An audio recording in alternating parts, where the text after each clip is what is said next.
College, baby.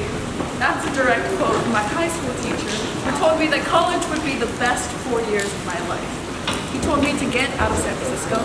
So now I'm here, in New York City, baby.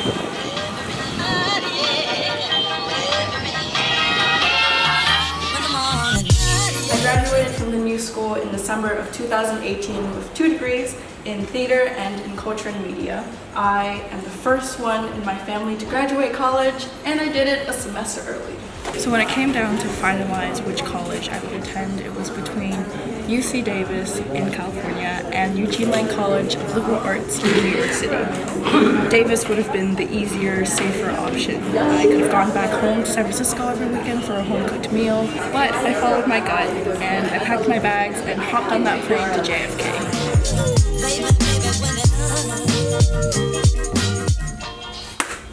I was pretty straight edge in high school. But my first year, I was determined to live that good college life.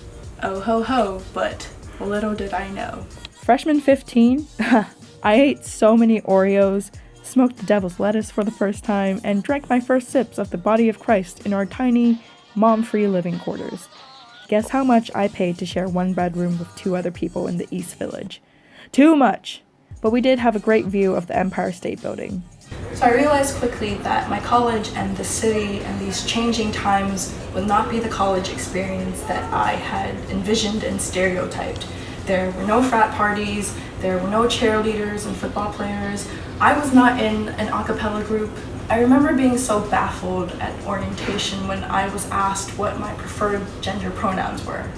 I had no idea what that term meant, and later, in my classes, I would realize that I had no idea what a lot of terms meant. I struggled a lot with my Chinese American identity growing up, and when I started college, I felt so pressured into accepting this identity that I was so confused by and quite honestly hated. I felt like I had to stay woke and be very transparent with my politics all the time, but I wasn't taught with this language growing up. But college is about finding yourself. People were so open with all the various forms of self-love there are, and they weren't afraid of grand acceptance. Of course, not everything is peaches and cream. I moved across country from the only comfortable place I knew, and it was then that I began to unlearn and build a healthier relationship with myself. If I told 17-year-old Sabrina that she would be a theater major, I would have thought I was fucking crazy. My first year of university, I took a course where we had to teach theater to grade school children at a public school in Harlem. I had taken acting classes before because my Asian parents enrolled me in everything they possibly could when I was younger. But I was more so interested in this course for the education part because I thought I wanted to be a teacher. We'd travel as a class up to Harlem every Wednesday. On Mondays, we were in class doing theater games and improv. I remember being so nervous the first day of class because I had no idea what I had signed up for. I felt my stomach sinking right before I was caught up to go in front of an entire class of then strangers and told to make a damn fool out of myself. But it became a love story, and I fell in love with theater. Jazz hands. I had a stage. And I had an audience who wanted to hear my story, and that was really exciting to me.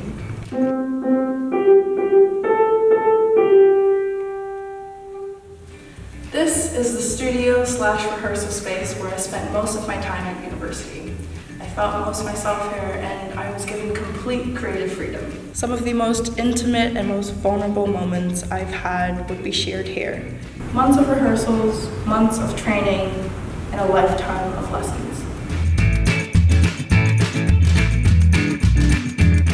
I worked as an orientation leader the summer before my second year of university. This was such a thrilling summer for me. I was able to meet so many talented individuals from different programs and be more involved with the community and take on leadership roles. I also moved into my first adult apartment. I lived with 2 of my previous roommates and a rando from Facebook. I felt like a big-ass adult, buying my own mattress, my own table. My name was put on the utility bill. What? Things at school were also starting to look up. I directed my first theater performance. Daryl from The Walking Dead choked me.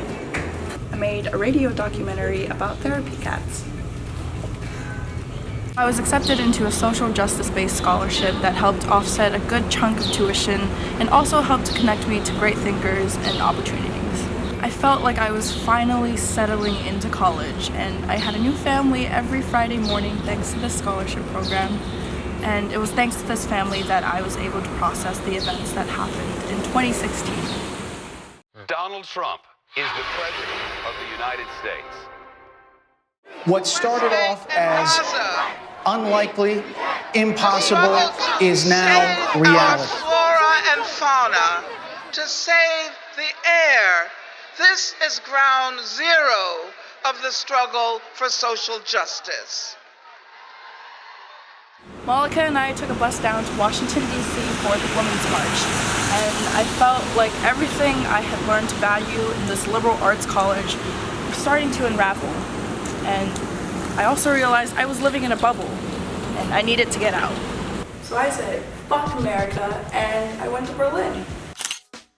Immediately following Berlin, I studied abroad in Barcelona for 3 months. I got a tattoo of a cow and a spaceship in Ireland. I solo traveled to Porto and rode a camel during sunrise and sunset in the Sahara Desert. I can tell you right now, studying abroad during college was one of the best decisions I've ever made. Talk to your advisors, be friends with them, and be nice. They can help you with so many things, like getting your study abroad credits transferred to your major. They waived all of my university lecture requirements just because they knew I wanted to graduate early. And then I worked at the study abroad office when I came back. I also got the lead role in a play and was rehearsing almost every day. I was so busy and it felt really good.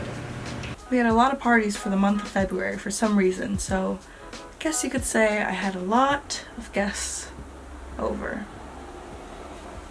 I felt refreshed and reset after being away for a while. But oh ho ho, little did I know. Fun fact, this building not only cost $1 bajillion to build on a sinking foundation, no, literally this building is a sinking ship, and I think we're being sued by CVS. But the residence hall here is also named after our former university president, Bob Carey, who, I'll just link an article about him below. When I came back from my little Europe getaway, I've been studying abroad.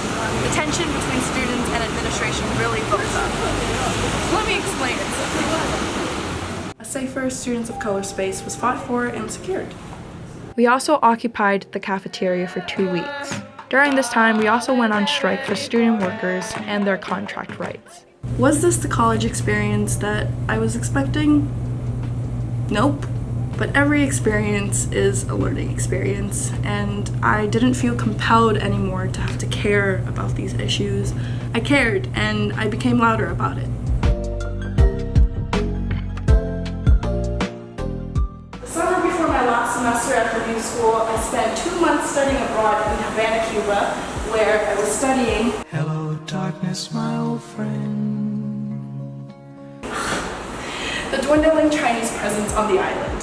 I also wrote a 30-page research paper that included experiences of my own Chineseness outside of the US. So coming back to New York in fall, this is the classroom where I would spend my last semester ever in college, revising and editing a script that I had written in Berlin 2 summers ago about my Chineseness.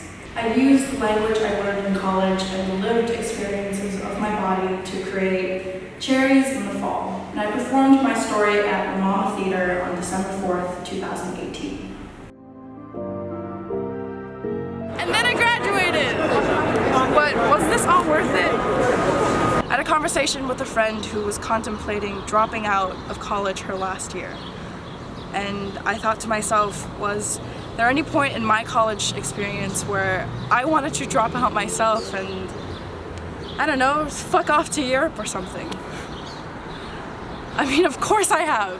Imagine all the places I could be going if I wasn't paying college tuition or if I wasn't stuck in a classroom all day. And to be honest, it's this big city and the amazing people that I've met and the art that I've created that have really taught me more than any textbook ever could. I had my fortune read last week, and one of the cards I pulled out said, "The edge of evolution will be messy." And my college experience was extremely messy. But I kept going because I wanted to be in charge of my education. Everything that I learned was a choice that I made. And I know it sounds cliche and sort of like a broken record, but college truly is what you make of it. And for me, I made college worth it. So now I'm graduated, baby. And I'll see you in the next chapter of my life.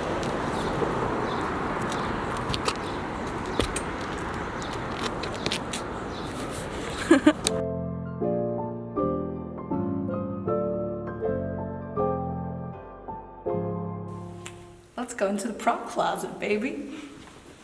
Ooh. This is the prop area where we would try on different wacky costumes, get naked, dance a little. Theater, baby. You can see me in the mirror. That's okay. Say hi, Monica. Hi.